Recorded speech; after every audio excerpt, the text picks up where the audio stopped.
मंचावर उपस्थित असलेले भारतीय जनता पक्षाचे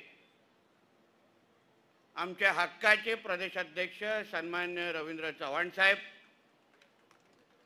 उपस्थित असलेले भारतीय जनता पक्षाचे प्रदेशचे उपाध्यक्ष सन्मान्य अतुल कायशेकरजी, आमच्या सिंधुदुर्ग जिल्ह्याचे भारतीय जनता पक्षाचे जिल्हाध्यक्ष सन्मान्य प्रभाकर सावंत साहेब, महिला मोर्चाच्या जिल्हाध्यक्ष सौ कोरगावकर मॅडम, युवा मोर्चाचे उपाध्यक्ष सन्मान्य लखमराजे भोसलेजी, भारतीय जनता पक्षाचे माझे सहकारी सन्मान्य विशाल परब, जिल्ह्याच्या उपाध्यक्ष सौ तेरसे मॅडम, आमच्या भारतीय जनता पक्षाच्या नगराध्यक्षाच्या उमेदवार सौ श्रद्धाताई भोसले, मंचावर उपस्थित असलेले या शहराचे मंडळ अध्यक्ष सुधीर आडवडेकर, मंचावर उपस्थित असलेले सावंतवाडी नगर परिषदेचे सर्व भारतीय जनता पक्षाचे आमचे सन्माननीय उमेदवार, मंचावर उपस्थित असलेले भारतीय जनता पक्षाचे सर्व प्रमुख पदाधिकारी मान्यवर, समोर उपस्थित असलेले सर्वच वडीलधारी मंडळी, बंधू भगिनींनो आणि सर्व तरुण मित्र, भाषण सुरू करण्या अगोदर एक सांगा, आमच्या श्रद्धाताईंची मराठी कशी वाटली? व्यवस्थित आहे की नाही? काय हो पत्रकार मित्र, बघा जरा, छापा जरा चांगलं काहीतरी. काय टिप टाप एकदम तयार झालं की नाही? ट्रेलरच एवढा भारी आहे, 5 वर्षामध्ये काय पिक्चर असेल? मग एवढ्या कमी वयामध्ये, एवढ्या कमी काळात त्यांनी एवढं चांगली मराठी त्यांनी बोलतायत, समजून घेतायत, शिकतायत, म्हणजे पुढच्या 5 वर्षामध्ये कसं काम करतील ते तर मला पण थोडं थोडं येतं रे बाबा. थांब काका, जरा थांबा ना, सगळं हात काढताय की काय? पुढच्या 5 वर्षामध्ये तुम्ही विचार करा, आमच्या श्रद्धाताई काय कमाल तुमच्या सावंतवाडीमध्ये करतील याचा फक्त विचार करा. आमच्या वरिष्ठांनी आणि श्रीदेव पाटेकर यांनी आणि श्री देव उपरकरांनी काय आशीर्वाद आम्हाला दिला, आमच्या श्रद्धाताईला दिला, आणि आमचे सर्व जे उमेदवार भारतीय जनता पक्षाचे आहेत, पूर्ण पॅनल अगर तुम्ही व्यवस्थित पाहिलं, अभ्यास केला, प्रत्येक उमेदवार ह्याला सावंतवाडीच्या पूर्ण शहराचा अतिशय योग्य आणि खोलात अभ्यास आहे. आमचे बबन साळगावकर साहेबांसारखे माजी नगराध्यक्ष पण आमच्या पॅनलमध्ये आहे. निरोडेकर साहेब असतील, अन्य पूर्ण पॅनल बघा. सावंतवाडी शहराचा विकास करायचा असेल तर ह्याच्यापेक्षा पॅनल असूच शकत नाही. हा विचार मी तुमच्या समोर आज मांडण्याचा प्रयत्न करणार आहे. भारतीय जनता पक्ष म्हणून आज मी तुमच्या समोर जे आलोय, माझ्यानंतर आमचे प्रदेशाध्यक्ष तुमच्याशी बोलणार आहे, पण आपण सगळ्या जणांना सावंतवाडीकर म्हणून ही निवडणूक, ही सभा हे आपण विचार करून परत घरी जाण्यासारखी आहे. शेवटी पुढची 5 वर्ष तुमचं नेतृत्व या शहराचं कोण करणार आहे? तुमच्या अडीअडचणीसाठी कोण धावून येणार आहे? या शहराला एक विकसित शहर बनवण्यासाठी 18 प्रकारचे नागरी सुविधा जे प्रत्येक मतदाराला, प्रत्येक नागरिकाला मिळालेच पाहिजे, ते देण्याची कोणामध्ये क्षमता आहे हे सगळे समजून घेऊन 2 तारखेला तुम्हाला मतदान करायचं आहे. म्हणून ह्या प्रचार सभेला कुठली राजकीय प्रचार सभा समजू नये. शेवटी आम्ही आपली बाजू आपल्या समोर मांडणार आहे. श्रद्धाताईच का तुम्ही मतदान करावं त्यांना? आमच्या बाकीच्या उमेदवारांनाच तुम्ही का मतदान करावं? हे मतदार म्हणून तुम्ही सगळ्या जणांनी विचार करावा. म्हणून हे सगळी ही मोठी सभा आम्ही एवढ्या सकाळी आयोजित केली आहे. तुम्ही मतदार म्हणून फक्त विचार करा, श्रद्धाताईंच्या भाषणामध्ये विचारांमध्ये त्यांनी काय काय विषय फार बारकाईने मांडलेले आहेत, समजून घेण्यासारखे विषय आहेत. ही निवडणूक सावंतवाडीच्या अस्मितेची, स्वाभिमानाची आणि प्रतिष्ठेची आहे. सावंतवाडीकर म्हणून तुम्हाला मतदान करत असताना तुम्ही ज्यांना मतदान करणार आहात त्या श्रद्धाताई फक्त उमेदवार नाही आहेत. ज्या राजघराण्यातून त्या येतात त्यांचा आणि आपल्या ह्या सावंतवाडीचा अतूट नातं आहे, वेगळं नातं आहे. कदाचित अगोदरच्या पिढीचे जे लोक आमच्या समोर इथे उपस्थित आहेत ते माझ्यापेक्षा चांगलं बोलू शकतात की सावंतवाडीला खरी ओळख कोणी दिली असेल तर आमच्या ह्या राजघराण्याने दिलेली आहे, राजघराण्याने दिली आहे.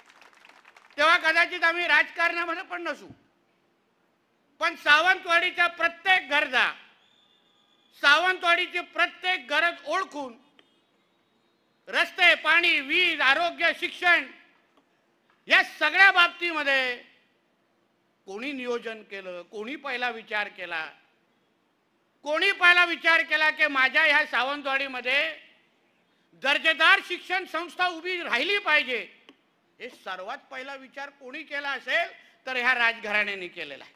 या राजघराण्याने केलं. आरोग्याची व्यवस्था, पाण्याची व्यवस्था, प्रत्येक बाबतीमध्ये ह्या लोकांनी, या राजघराण्यांनी दूरदृष्टी ठेवून आमच्या ह्या शहराला पुढच्या 25-50 वर्ष अगर आम्हाला पुढे घेऊन जायचं असेल, आमच्या सामान्य जनतेच्या गरजा भागवायच्या असतील, तुम्हाला आमच्यासारख्या आत्ताच्या भावी पिढीला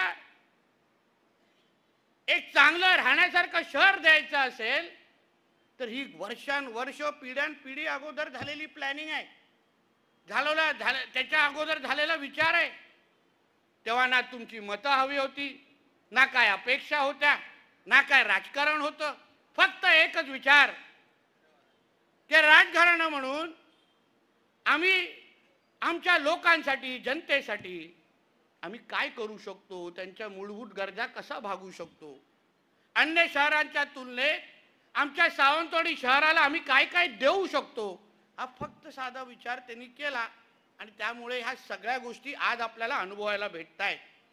त्यांनी तेव्हा केला नसत्या तर आजचा दिवस कदाचित आपल्याला दिसला पण नसता. हा विचार घेऊन खरं म्हटलं तर आपण घरी गेलो. हा नुसता भावनिक करण्याचा विषय नाही आहे बांधवांनो, पण विचार करा. जेव्हा पहिला प्रस्ताव राजघराण्यांचा आमच्या पार्टीकडे आला, आमच्या पक्षाकडे आला, आमच्या रवी चव्हाण साहेबांकडे आला, आमच्या देवेंद्र फडणवीस साहेबांकडे आला, त्यांनी इच्छा व्यक्त केली की नाही आम्हाला काहीतरी परत एकदा आमच्या या सावंतवाडीसाठी करायचं आहे, आम्ही निवडणूक लढू शकतो का, विचार आहे आमचा. आता खरं म्हटलं तर एवढा मोठा विचार अगर नजरेसमोर ठेवला कोणी तर नाही बोलण्याची हिंमत कोणालाच येत नाही. कारण का ज्या लोकांनी आपल्याला अगर एवढं दिलं, त्यांनी अगर इच्छा व्यक्त केली असेल, त्यांना अगर परतफेड करण्याची संधी सावंतवाडीकर आणि सिंधुदुर्गकर अगर आमच्या समोर असेल तर आम्ही कुठलाही विचार न करता त्यांच्या मागे उभं राहण्याचं आम्ही ठरवलं आणि म्हणून आज त्या व्यासपीठावर नगराध्यक्ष उमेदवार म्हणून आज तुमच्या समोर उभे आहे. आणि मी जसं त्या दिवशी बोललो माझ्या पत्रकार परिषदेमध्ये, आम्हाला सगळ्यांकडून पण तीच अपेक्षा होती, सगळ्याच राजकीय पक्ष. कारण शेवटी आम्ही भारतीय जनता पक्ष, शिवसेना, काँग्रेस हे सगळे कार्यकर्ते आम्ही नंतर आहोत. पहिला आम्ही सावंतवाडीकर अगर म्हणून विचार केला तर कोणीच खरं म्हटलं तर मुळात फॉर्मच भरता कामा नव्हता. यांच्या विरोधात ही भावना सगळ्या मनामध्ये तयार झाली पाहिजे होती. का झाली नाही हा खरं म्हणतो संशोधनाचा विषय आहे. मी हल्ली जे काही निवडणुकीच्या प्रचाराच्या निमित्ताने एक जे वक्तव्य लोकांचे ऐकतोय, प्रतिस्पर्धी लोकांचे ऐकतोय, मला आश्चर्य वाटतं. मला आपण एवढं माणुसकी पण विसरलो आहे का? राजकारण, निवडणुका आपल्यासाठी एवढं महत्त्वाचं झालं आहे का की आपल्याला ज्या लोकांनी एवढं दिलं, जे लोक आपल्याबरोबर निस्वार्थी उभं राहिले, सावंतवाडीसाठी काय काय हवं असेल, तुम्हाला ह्यासाठी प्रकल्पासाठी जागा हवी आहे, शिक्षण संस्था उभी करायची आहे, दुसरा कुठला विकासात्मक प्रकल्प उभा करायचा आहे, चला आम्ही तुम्हाला जे काय पाहिजे ते तुमच्या बरोबर उभे आहोत. तुम्ही आम्हाला काय नाही दिलं तरी चालेल, पण आम्ही सावंतवाडीच्या बरोबर उभे आहोत हे वर्षानुवर्ष अगर हे कुटुंब इथे भावना व्यक्त करत असेल तर मग आपण तर न विचार करताच या निवडणुकीमध्ये मतदान करायला.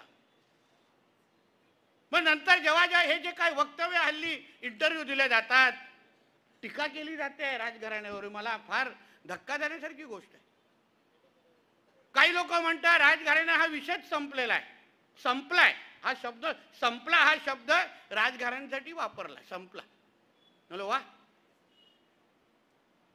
तेव्हा जेव्हा तुम्हाला त्यांची मदत पाहिजे होती तेव्हा जाऊन राजघराण्याच्या समोर नमस्कार करायचा, आशीर्वाद मागायला जायचा, तेव्हा संपला हा शब्द आठवला नाही? तेव्हा त्यांना त्यांचं अस्तित्व विचारण्यासारखं वाटलं नाही? तेव्हा काय नाही ताठ भूमिका घेतली? आणि मग आता जेव्हा निवडणुकीमध्ये त्यांनी काहीतरी सांगितलंय की आम्हाला काहीतरी सावंतवाडीसाठी करायचं आहे, आम्हाला सावंतवाडीचा विकास करायचा आहे, तेव्हा लगेच राजघराणा संपला हा वक्तव्य वापरायचं? अहो राजकारण असेल 2 तारखेपर्यंतच ही निवडणूक आहेत, पण वर्षानुवर्ष आणि पिढ्यां पुढच्या 100 तरी पुढच्या पिढ्या हेच घराणं आपल्या बरोबर इथे असणार, आपल्याला आशीर्वाद देणार, हे आपण कोणच विसरता कामा नये, कोणच विसरता कामा नये. शेवटी हे आपले स्वाभिमान आहेत, आपली अस्मिता आहे. आपण अगर ही भावना अगर आपण व्यक्त केली की हे विषय संपले आहेत, तर मग आपण बाहेर काय चेहरा दाखवणार? ताईंच्या भाषेवर, ताईंच्या विविध विषयावर टीका करायची. आपल्या घरामध्ये माता भगिनी नाही, आपल्याकडे मुली नाही, त्या विषय बाहेर काढून तुम्ही आपले संस्कार दाखवत नाही आहेत का? यासाठीच राजकारण आपण करतो, यासाठी निवडणुका लढवतो की कोणाचा तरी अपमान करायचा, कोणाचा तरी नीचा दाखवायचा, यासाठी तुम्हाला ह्या निवडणुका लढवायच्या? आम्ही या निवडणुका त्यासाठी लढवत नाही. पण या सगळ्या प्रक्रियेमध्ये चव्हाण साहेब, मला दीपक केसरकर साहेबांचा फार आश्चर्य वाटलं, फार आश्चर्य वाटलं. अधिकारवाण्याने सांगतो, मला वाटलं सर्वात पहिलं कोण पाठिंबा देतील तर ते आमचे दीपक केसरकर साहेब पाठिंबा देतील, अशी माझी तरी भावना होती. कारण का जेवढ्या वर्ष मी त्यांना पाहतोय, त्यांचं राजकारण पाहतोय, त्यांचा राजकीय प्रवास पाहतोय, आता बरोबर असलो किंवा अगोदर विरोधात असलो तरी आम्ही जो काय त्यांचा प्रवास पाहिलाय ते प्रत्येक बाबतीमध्ये राजघराण्याच्या आशीर्वादाशिवाय पुढे काहीच बोलत नाही. तुम्ही बोलताना दिसलंय का कधी? नेहमी राजघराण्याचा आशीर्वाद बोलतात ना. मग आताच काय झालं नेमकं? आताच कुठे पाणी मुरलं? उलट त्यांनी बोललं पाहिजे होतं, श्रद्धाताई ह्या माझ्या मुलीसारख्या आहेत, माझी मुलगी आज नगराध्यक्षाच्या उमेदवार म्हणून तिथे उभी आहे, म्हणून माझ्या घरातल्या मुलगीसारखी अगर श्रद्धाताई तिथे उभी असेल तर मी राजकारण हे बाजूला ठेवीन. एक निवडणूक माझ्या पक्षाच्या नावाने नाही लढलो तरी मी श्रद्धाताईंबरोबर उभा राहणार, ही भावना दीपक केसरकर साहेबांनी व्यक्त करायला पाहिजे होती. ते जबाबदार आहेत, सिनियर आहेत. मी वारंवार त्यांना 2-3दा भेटलो की मला साहेब त्यांनी इच्छा व्यक्त केली आहे केसरकर साहेब, आपण एकत्र आलो पाहिजे, बोललो पाहिजे, पाठिंबा दिला पाहिजे, आपण ह्या बाबतीमध्ये राजकारण करू नये, तुम्ही बोला त्यांच्याशी, माझ्यापेक्षा तुम्ही त्यांना चांगलं ओळखता, तुम्ही त्यांच्या जास्त जवळ आहात. आम्ही तर आता लखमराजे जीनमुळे हळूहळू आमचा संवाद वाढत चाललाय, पण तुम्ही तर वर्षानुवर्ष राजघराण्याच्या जवळ आहात ना, मग का नाही तुम्ही बोलत, का नाही पाठिंबा देत? ह्या गोष्टी फार बारकाईने आपण विचार करायला पाहिजे. राजकारण, समाजकारण हे सिंधुदुर्ग आणि सावंतवाडीच्या अस्मितेच्या आणि प्रतिष्ठेच्या पेक्षा मोठा असतात कामा नये, या भावना माझी आजच्या निमित्ताने आहे. असतात कामा नये. शेवटी आपण आपली प्रतिमा, आपण काय संदेश देतोय ह्या गोष्टी खरं म्हटलं तर महत्त्वाचे. पण एक पण तुम्हाला सांगतो सगळ्यांना, किती दीपक केसरकर साहेबांनी उमेदवार उभा केला ना, त्यांचा पाठिंबा हा श्रद्धाताईंनाच आहे हे मला चांगलं माहिती आहे, चांगलं माहिती, काय विषय नाही. आपापसात काय बोलतात, गपचूप काय बोलतात, आमची पण माणसं आहेत, आम्हालाही कळत आहे. आम्हालाही चव्हाण साहेबांनी पालकमंत्री बनवलंय, आमची पण यंत्रणा आहे. एवढा वर्षे पोलिसांच्या एवढा बरोबर काम केल्यानंतर आम्हालाही पोलीस माहिती आहे कशी यंत्रणा चालवायची असते. म्हणून हे बोललो तर चुकीचं ठरणार नाही. की श्रद्धाताईंना मत म्हणजे दीपक भाईंना मत असं म्हणलं तर चुकीचं ठरणार नाही. होऊन द्या टाळ्या जोरात. बस शेवटी आपल्याला हाच चुपा पाठिंबा. काय विषय त्याच्यामध्ये? ये अंदर की बात है. दीपक भाई हमारे साथ है. मग नाही बोलून दे त्यांना. थोडंच आमच्या चव्हाण साहेबांनी आग्रह धरले असताना आले असते या स्टेजवर. आले असते स्टेजवर. मी बोलतो तुम्हाला, आमचे चव्हाण साहेब कोणालाही तयार करून स्टेजवर आणू शकतात. काय त्यांचा हात नाही पकडू शकत. म्हणून या सगळ्या निवडणूक, ही निवडणूक आहे ना, ही राजकारणाची नाही हो. ही नाही राजकारण करण्याची, परतफेड करण्याची निवडणूक आहे. आपल्या पूर्ण देशामध्ये, राज्यामध्ये ह्या निवडणुकीची चर्चा होत आहे. ते सावंतवाडीचं राजकारण ह्या निवडणुकीमध्ये उतरलंय आणि सावंतवाडीची जनता त्यांच्या बरोबर कशी उभी राहते हे फक्त एक बारकाईने राज्याचे आणि देशाचे लोक बघतायत. आपण पुढच्या पिढीला काय संदेश देतोय, कुठली माणुसकी शिकवतोय, की आपण दाखवलं पाहिजे की ज्यांनी आमच्यासाठी केलं, जे आमच्यासाठी उभे राहिले, ज्यांनी हे शहराला नाव प्रतिष्ठा मिळवून दिली, त्यांच्या बरोबर उभं राहण्याचं तुमच्या सगळ्यांचं कर्तव्य आहे. हे पुढच्या पिढीला कळलं पाहिजे, शिकलं पाहिजे. यासाठी आपल्यासाठी 2 तारीख महत्वाची आहे. आणि म्हणून कोणी काय बोलत असेल ना, 7-12 20-12 विकणं, हे मोती तलाव विकणं, त्यांचे काय कार्यक्रम आहेत ना, 2 तारखेला बघू. आम्हाला त्या भानगडीत पडायचं नाही. कारण का काही लोकांना संस्कार आणि माणुसकी हा विषय शून्य असतो, हे आम्हाला त्या पोटनिवडणुकीनंतर कळलेलं आहे. त्या जास्त जायत नाही तर उगाच लगेच संध्याकाळी अजून एक पत्रकार परिषद व्हायची, तयारच असतात. आणि म्हणून या सगळ्या गोष्टी आपल्यासाठी फार महत्वाचं आहे. तुम्ही त्यांचे विचार ऐका, काय बोलल्या त्या, सावंतवाडीसाठी काय काय त्यांना करायचं आहे, आरोग्य, शिक्षण, ड्रेनेज परिस्थिती, पायाभूत सुविधा, सगळ्या गोष्टी श्रद्धाताई बसल्या, आमची पूर्ण टीम बसल्या सावंतवाडीचा विकास हा करण्याच्या दृष्टिकोनातून भारतीय जनता पक्ष म्हणून आदरणीय देवेंद्र फडणवीस साहेबांच्या नेतृत्वाखाली, आदरणीय राणे साहेबांच्या नेतृत्वाखाली, आदरणीय आमच्या रवी चव्हाण साहेबांच्या नेतृत्वाखाली आम्ही सगळेजण सज्ज आहोत. हा संदेश तुम्हाला आम्हाला आजच्या निमित्ताने द्यायचा आहे. तुम्ही फक्त 2 तारखेला आम्हाला आशीर्वाद द्या. मी तुम्हाला सांगतो, फक्त आशीर्वाद द्या. तुम्ही 2 तारखेला जाऊन फक्त श्रद्धाताई आणि आमच्या सगळ्या पॅनलला आशीर्वाद द्या आणि 3 तारखेपासून आमचं काम सुरू होईल. आज जिल्ह्याचा पालकमंत्री मी आहे, मुख्यमंत्री आमचे फडणवीस साहेब आहेत, सरकारमध्ये आम्ही सगळेजण आहोत. आज चव्हाण साहेब असतील, मी स्वतः पालकमंत्री म्हणून असतील, आमचे जिल्हाध्यक्ष असतील, आमचा विशाल असेल, कोणी या व्यासपीठावर उपस्थित असलेले कोणी अगर निवेदन देऊन अगर आमच्याकडे दिलं, माझ्याकडे दिलं, मुख्यमंत्री साहेबांकडे दिलं, आमच्या चव्हाण साहेबांकडे दिलं, तर कोण नाही बोलणार आहे का?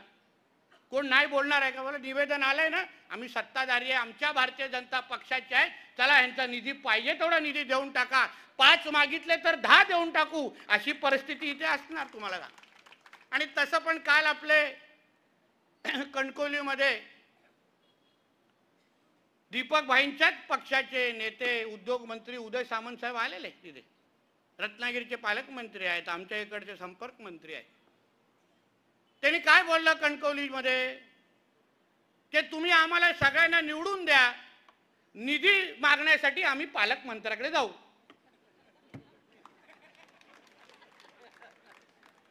आता तुम्हाला शहरामध्ये बायपासवरून यायचं आहे की सरळ शहरामध्ये यायचं आहे? सरळ बायपास फिरून यायचं का सरळ यायचं आहे? सरळ ना ताई, मग थेट पालकमंत्र्याला मतदान करा ना. कशाला स्टॉप करत करत करत पुरा गावभर फिरतात आणि इथे येत आहे. आता प्रतिस्पर्धी आमच्या शिवसेनेचे, ज्या पक्षाचे आमचे दीपक भाई आहेत, ज्या पक्षाचे ते पॅनल, त्यांचाच नेता अगर आपल्याला बोलत असेल की आम्हाला निधी पाहिजे असेल तर आम्ही पालकमंत्र्याकडे जाऊ, अरे डायरेक्ट पालकमंत्र्यात मतदान टाका ना. पालकमंत्र्याला मत म्हणजे भारतीय जनता पक्षाला मत, पालकमंत्र्यांना मत म्हणजे आमच्या श्रद्धाताई आणि आमच्या पूर्ण पॅनलला मत. हे फक्त तुम्ही लक्षात ठेवा, व्यक्ती नाही, पालकमंत्री हे पद महत्वाचं. शेवटी कारण निधीच्या चाव्यात माझ्या खिशामध्ये आहे, काढू शकत नाही कारण आचारसंहिता आहे, पण 2 तारखेनंतर पण माझ्याच खिशात असणार, मी काय खिशा काढून दुसऱ्याला देणार नाही. म्हणून तुम्ही सगळेजण निश्चिंत राहा. आमचं जेवढं पॅनल आहे, आमच्या श्रद्धाताई आहे, जेवढे आमचे लोक आहेत, त्यांना फक्त तुमच्या सावंतवाडीकर म्हणून आशीर्वाद द्या. 2 तारखेला आम्हाला फक्त संदेश द्या की रवी चव्हाण साहेब, नितेश राणेजी, तुम्ही बोलल्यानंतर श्रद्धाताई आणि या सगळ्या लोकांना कमळ या चिन्हाच्या समोर आम्ही बटन दाबलं. आता 4 तारखेपासून तुम्ही आमच्या सावंतवाडीचा विकास करा, हा फक्त संदेश तुम्ही 2 तारखेला द्या आणि बाकीचं काम माझ्यावर आमच्यावर सोडा, एवढंच मी आजच्या निमित्ताने सांगतो. असंख्य महत्त्वाचे प्रकल्प ज्याचा उल्लेख आमच्या श्रद्धाताईंनी केला. सावंतवाडी शहरामध्ये खूप काय करण्यासारखं आहे. ड्रेनेजची परिस्थिती आहे, आरोग्याची परिस्थिती आहे. आरोग्याच्या बाबतीमध्ये मी तुम्हाला आज शब्द देतो या व्यासपीठावर, चिंता करू नका. तुमच्या उपरुग्णालयामध्ये चांगल्यातले चांगले MBBS परमनंट डॉक्टर आणून ठेवतो 3 तारखेच्या नंतर. चांगलीतली चांगली मशिनरी आणतो त्या तुमच्या उपरुग्णालयामध्ये सावंतवाडीमध्ये. येऊन बघायचं स्वतः, जा की तुम्हाला गोवा बांबुलीला जायला पण गरज भासणार नाही. सावंतवाडीमध्ये राहूनच तुम्हाला चांगली आरोग्य सुविधा देण्याचा शब्द मी आज तुम्हाला या व्यासपीठाच्या निमित्ताने देतो. मल्टी स्पेशलिस्ट बद्दल काय करायचं आपण बसून ठरवू ना, एकदा सत्ता तरी द्या हातामध्ये. कारण का आम्हाला आमच्या इकडच्या स्थानिक डॉक्टरांची पण चिंता आहे, ते पण आपलेच आहेत. एक बघा कसा वकील घेतलाय, त्याच्या डॉक्टरांची पण चिंता आहे. सगळ्यांना बसून करू ना, काहीतरी मार्ग काढू त्याच्यातून. आणि शेवटी जागा देणारेच आमच्या बरोबर आहेत. आता लखमराजेंकडून जागा हवी आहे आणि आमच्या श्रद्धाताई नगराध्यक्ष आहे, यांची हिंमत आहे नाही बोलण्याची, घरी जातील ना काय हो, ऐकत नाही, मुद्दा म्हणून बिझी झाले. सांगा तुम्ही मला. म्हणून या सगळ्या गोष्टी, ओ ताई जरा थांबा ना, ओ ताई 2 मिनिटं थांब, भाषण थांबा, बसा बसा, एवढी काय घाई लागली तुम्हाला. वरतून इशारे देऊ नका कोणी, मला कळत आहेत. याच्यानंतर जिल्हा परिषद पंचायत समिती आहे. म्हणून या सगळ्या गोष्टी आपल्यासमोर मुद्दा म्हणून मला मांडायच्या आहेत, जेणेकरून आपण सगळ्या जणांनी विषय आपल्याला कळलं पाहिजे. मी तर शेवटी जाता जाता एवढंच सांगेन, सावंतवाडीकरांनी, प्रत्येक मतदारांनी, प्रत्येक जो सावंतवाडीवर प्रेम करतो, जो आपली ओळख सांगतो की आय लव्ह सावंतवाडी, त्यांनी ही निवडणूक हातामध्ये घेतली पाहिजे. जे काही आमच्या राजघराण्याच्या विरोधी बोलणारे लोक आहेत, प्रचार करणारे लोक आहेत, पत्रकार परिषद घेणारे लोक आहेत, त्या प्रत्येकाला सांगायचं की काही बोला पण राजघराण्याच्या विरोधात बोलायचं नाही, नाहीतर जनता पेटून उठेल. हे 2 तारखेला तुम्ही सगळ्या जणांनी दाखवून द्यायचं, एवढंच आजच्या निमित्ताने सांगतो. परत एकदा आमच्या श्रद्धाताई आणि आमचे सगळे उमेदवार बघा, नुसतं फक्त खालती पॅनलला मतदान दिलं, वरती दिलं चालणार नाही. नुसतं श्रद्धाताईंना मतदान दिलं आणि खालती मोकळं ठेवलं तेही चालणार नाही. आम्हाला सगळी टीम इथे पाहिजे. श्रद्धाताईंना अगर चांगला आपल्याला एक महत्त्वाचा ठराव सभागृहामध्ये घ्यायचा असेल आणि खालती अगर मेजॉरिटी नसेल तर ठराव घेऊ शकतील का? हे विरोधीवाले मुद्दामून आडवे येतील आणि तुमच्या सावंतवाडीमध्ये काही लोकांना आडवे येण्याचा फॅशनच आहे, ते लगेच ब्रेकिंग न्यूज चालते आडवे आल्यावर. म्हणून ह्या गोष्टी तुम्ही लक्षात द्या. मतदान करत असताना आपल्याला 3दा कमळ दाबायचे, 3दा. कितींदा? 3दा, बरोबर आहे ना? नाही, विशालच्या लोकांनी नाहीत, किती लोकांना. म्हणून परत एकदा आपल्या सगळ्या जणांना विनंती करतो, आपण 2 तारखेला मोठ्या संख्येने थांब ना बाबा, मोठ्या संख्येने आपण बाहेर निघा आणि आमच्या श्रद्धाताई आणि सगळ्या जणांना आशीर्वाद द्या, एवढंच सांगतो. इथेच थांबतो. जय हिंद, जय महाराष्ट्र. धन्यवाद साहेब, आपल्या आवेशपूर्ण भाषणासाठी मनापासून शुभेच्छा. आणि यानंतर आजच्या या प्रचार सभेचा खऱ्या अर्थानं शुभारंभ गोड होतोय. प्रभाग क्रमांक 7 मधून काही महिला या भाजप पक्षात प्रवेश करतायत. साक्षी गवस, निलिमा टिळवे, साक्षी टिळवे, अश्विनी सावंत.